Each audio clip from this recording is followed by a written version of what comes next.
What's up, world? Welcome back to my channel. Bloody B here. Let's talk today about how to live on a budget, how to set a budget, and how to save money in general so that you can afford things you could have never afforded before.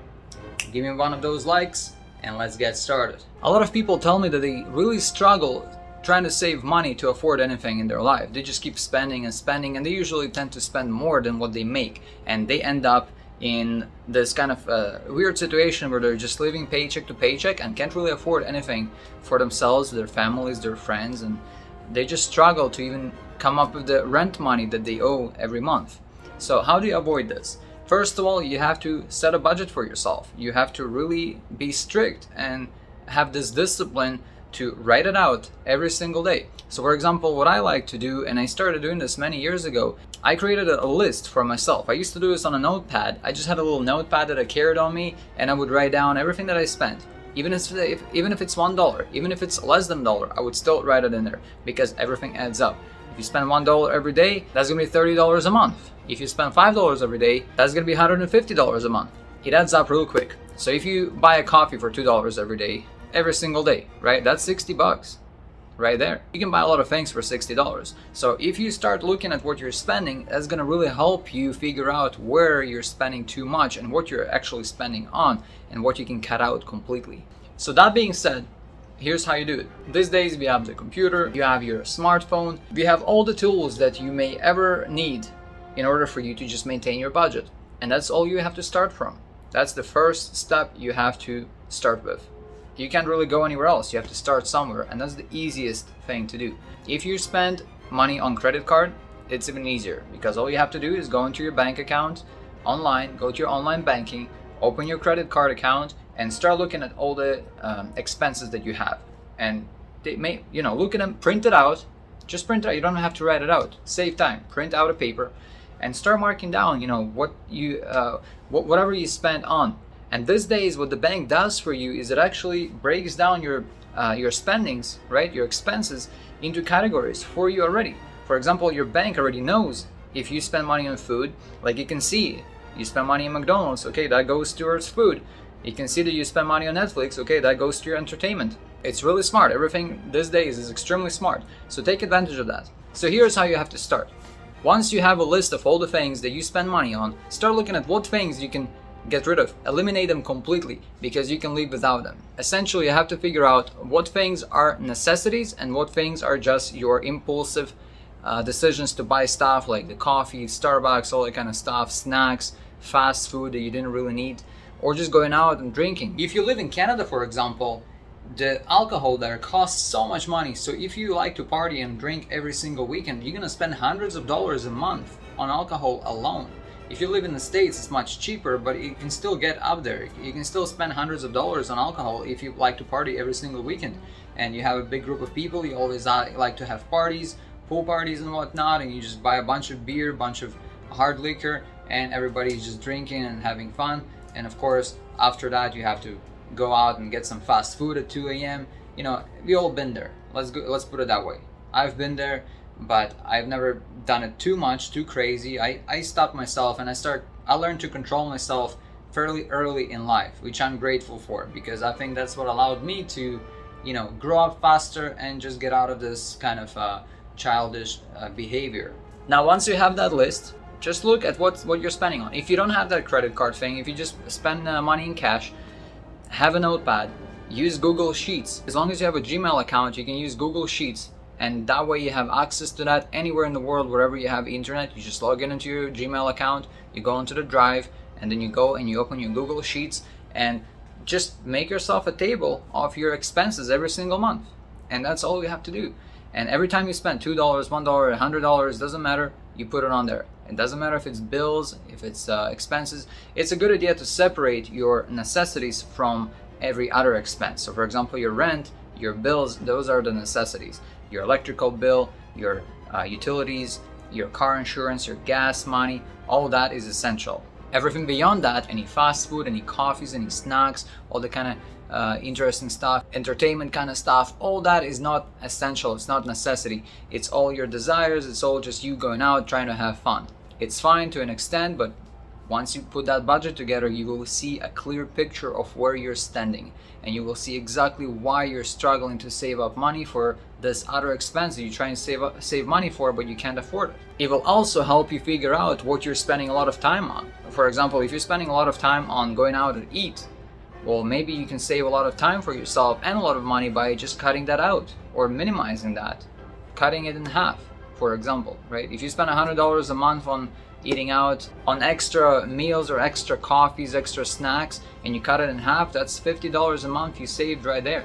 And once again, that can go towards anything. It can go into your saving account or go towards your rent, your insurance, your gas money, etc. So that's the first step where you have to start. You have to start with planning and budgeting. See where your money goes to, and then see how much of that money that goes out you can cut away, you can cut out, cut it in half, cut it completely. Stop your bad habits of spending money, and try to make sure you never spend in any given month. Try your best to never spend more than you make. Let's just start from that. And then if possible, everything you made and didn't have to spend, put it away. If you didn't have to spend that, if you, for example, saved $100 this month, it doesn't mean that you can go out, it does mean that you can go out and spend it on anything you want. It's extra $100.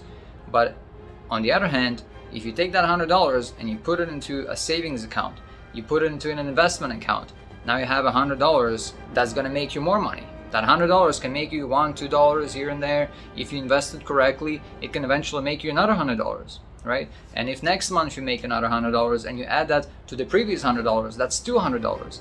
That's savings and living on a budget in a nutshell. The other strategy you can implement into your lifestyle to save more money is to look at what you're spending, and if you absolutely have to spend on that specific thing, look for other options. Maybe there are cheaper options.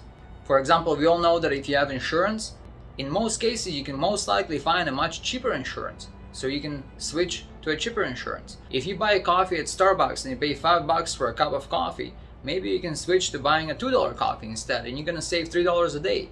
And $3 a day in a month is $90, right? 3 times 30, we're just gonna say that you spend it every single day. To make it easier for the math, for accounting, that's $90. That's a lot of money you're saving just on coffee. Buy yourself, and I've mentioned this in one of other videos, you can go for more budget options. For example, instead of buying Starbucks coffee, go and buy yourself a coffee machine, and you will spend so much less. You'll spend more upfront, but you will save money going forward from now on. That goes for everything, right? If you have a vehicle that just kills your gas, let's say you have a pickup truck that you don't really need. The only people that need or should have a pickup truck, in my opinion, and no offense to anyone, is people that actually utilize that space, the power, right? If you're moving, if you're hauling a trailer, if you're utilizing the truck for what it's actually made for, it's a work vehicle. But instead, people just drive work vehicles just for fun because they like them. Instead, I recommend go for a budget car that will save you 3 times the gas money that you're spending on your truck. And instead of $150 a month on gas or $200 a month on gas, you might pay only $50 or $60 a month. That's a lot of money you can save right there and then. The list can go on and on forever. It all will depend on what exactly you're spending money on, and then seeing what you can cut out, seeing what you can reduce. For example, choose alternatives and just eliminate that way and start saving money.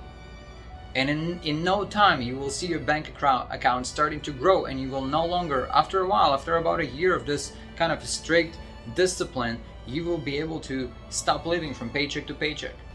But here's the meat and potatoes. Here's the secret. If you save up for a whole year, if you're able to discipline yourself, if you're able to cut out your expenses for a whole year and discipline yourself that way, and then after a year you go back to your normal ways, you're just gonna go back to where you started. That's all it is. That's how it is in life.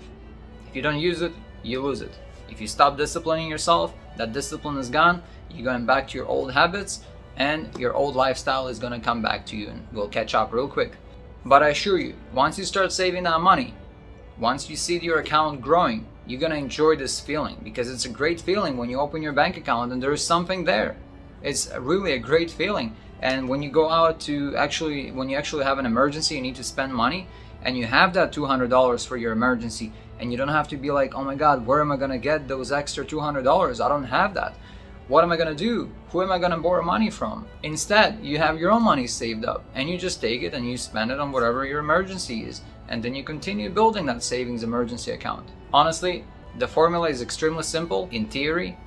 In practice, it's not easy. You have to discipline yourself to live frugally. That's all it is. And all the successful people are living frugally.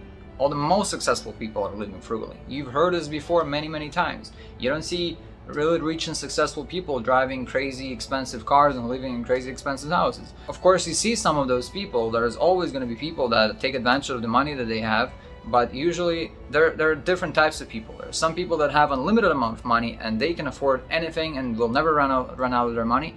And there are those people that are just really smart and good with their money, so they can afford whatever they need, but they don't have that need to actually go out and buy the best of the best, the biggest of the biggest, the newest of the newest. Right? They just learn to control their desires, to live frugally and only spend on what they really need to spend on. So if you're one person, do you really need a 5,000 square foot home? Probably not, because you are only one person and you can get away with 1,500 or 2,000 square foot home easily, and it will be more than enough space for you and even for a couple of family members on top of that. Be smart with your money, be smart in general, learn, educate yourself, discipline yourself to be a better person, to live frugally, and to never spend more than what you earn, and you will do just great in life. Like this video, subscribe to my channel to support my work, and I will see you in one of my other videos.